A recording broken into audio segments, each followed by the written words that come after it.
Terus kalau soal cemburu atau enggaknya ya itu cuma kamu sama yang di atas yang tahu.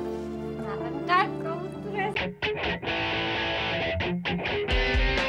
Perasaan minggu tenang itu buat menenangkan diri, bukannya untuk belajar. Ya, jadwalnya juga nggak pasti, mah. Kata kamu 2 minggu lagi. Ya, itu kan baru kemungkinan. Ya gitulah orang yang telat maju. Teman-teman udah pada habis, sudah pada selesai semua. Giliran sekarang nyari-nyari hari yang khusus buat yang pada telat. Ya, yang penting selesai, mah. Alia apa kabar enggak? Iya, baik-baik aja. Kok kamu tahu dia baik-baik aja? Sering ketemu? Ya, gak juga. Jadi kamu tahu dari mana? Ya, kadang-kadang suka telepon-teleponan. Oh, berarti sering kontak-kontakan dong? Sekali-sekali. Yang sering duluan telepon siapa? Enggak, kamu atau dia? Ya, kadang-kadang aku, kadang-kadang juga dia. Ya, ganti-gantian gitu deh, mah. Ada urusan apa kamu telepon dia? Ya, say hello aja. Masa telepon cuman bilang halo? Ya, enggak lah. Ya, ngapain sih orang nanya-nanya macam-macam kayak gitu? Mama tuh nggak nanya macem-macem. Mama cuma pengen tahu apa kamu udah benar-benar ninggalin Alia. Halo? Iya? Dari mana? Oh iya sebentar. Indra, Siapa? dia bilang teman kamu. Halo? Lagi ngapain, Ra? Halo. Teman dari mana lo? Di sekolah? Oh, lagi istirahat ya? Enggak, tadi izin ke toilet. Oh, jadi lu bolos dong? Habis kangen sih pengen denger suara kamu. Nah, mulai deh, mulai. Memang nggak boleh ya? Ya nggak boleh lah kalau bolos. Masuk di sana. Iya, emang mau masuk dah. Siapa Indra? Temen. Kayaknya Mama sering deh dengar suara itu. Saran kali. Enggak, bener Indra. Kayaknya dulu-dulu dia sering telepon, ya kan? Ya iya kali. Matrilineal adalah kekerabatan yang menghubungkan kekerabatan melalui pihak ibu saja.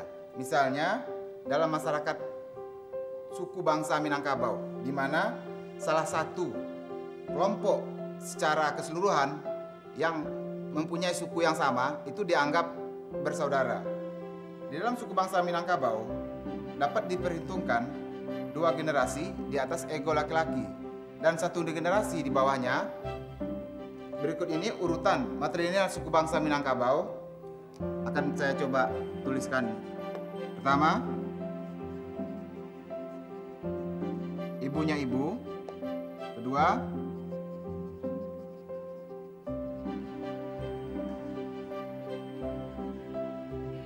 saudara perempuan. Carmen jahat banget sih. Ada apa, Mili? Itu tuh Pak, Carmen. Masa dia ngatain kalau Taura make love sama Kang Guru? Apaan sih lu? Loh, emangnya Tora itu binatang apa?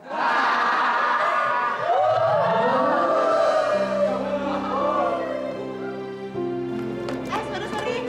Duluan ya. Mau kemana sih, Ran? Ada. Terus nanti kita ke rumah gua lagi nggak? Lakan Tita. Dadah. Seneng banget sih Maura. Tahu tuh anak. Tapi kayak gue tahu deh, Tak, kenapa kelakuannya kayak gitu. Kenapa? Pasti dia habis dapet gebetan baru. Ya, mungkin aja kali ya. Kok makanannya nggak dimakan? Mbak aja yang makan, Kok saya sih? biar nular. Tularan apa? Tularan gantengnya. Kamu ada aja ya? Lo kok udah jalan-jalan nggak? Tuh, pertanyaannya sama kan sama saya? Tahu nih Mbak, bandel, nggak mau makan. Maunya buru-buru pulang terus.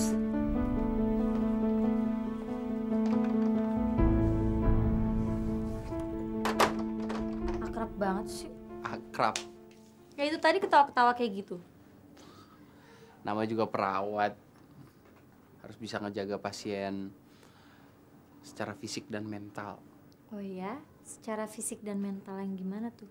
Ya kalau misalnya secara fisik, perawatnya harus rajin ngasih makan sama ngasih obat. Terus kalau secara mental, dia harus bisa ngejaga perasaan pasien supaya tetap tenang, damai. Yang senyum yang kayak tadi gitu tuh. Oh ya pasti dong. Ih genit deh. Pasti tadi ngobrolnya udah lama deh. Apaan sih? Iya bisa sampai bela-belain turun dari tempat tidur segala. Oh, kalau turun dari tempat tidur itu ada cerita istimewanya sendiri. Gimana ceritanya? Jadi nggak tahu kenapa itu suster setiap kali kesini dia selalu nanyain tinggi saya. Kok aneh sih dia? Nggak tahu. Terus mungkin karena dia tahu besok saya bisa pulang, dia bilang gini, Mas, saya bisa minta tolong nggak? Mas berdiri sebentar dong, saya pengen lihat tinggi Mas seberapa. Hah? Iya, terus saya berdiri. Terus habis berdiri gitu, dia tuh ngeliatin saya. Tiba-tiba dia meluk saya. Bohong. Beneran. Terus saya bilang, Mbak kenapa nih? Terus dia bilang, saya sayang sama Mas. Kalau Mas sembuh, saya nggak bisa ketemu lagi sama Mas. Pasti ngarang deh. Enggak. Terus dia nanya sama saya, Mas sudah punya pacar belum? Saya jawab, belum. Bohong. Terus dia nggak percaya. Terus dia bilang, itu cewek yang sering besuk Mas itu siapa? Saya bilang, itu temen. Bohong, pasti pacar. Terus saya bilang, ya udah kalau nggak percaya tanyanya sendiri sama dia. Dia bilang, ya udah saya tungguin sampai temen Mas datang. Terus kalau dia ngelihat saya di sini dia cemburu, berarti itu pasti pacarnya Mas. Tapi kalau misalnya dia ngelihat saya di sini biasa-biasa aja, berarti temen. Terus dia nungguin deh sampai kamu datang. Terus kalau soal cemburu atau enggaknya ya itu cuma kamu sama yang di atas yang tahu. Ngarang kan? Kamu tuh rese deh. Kamu bohong pasti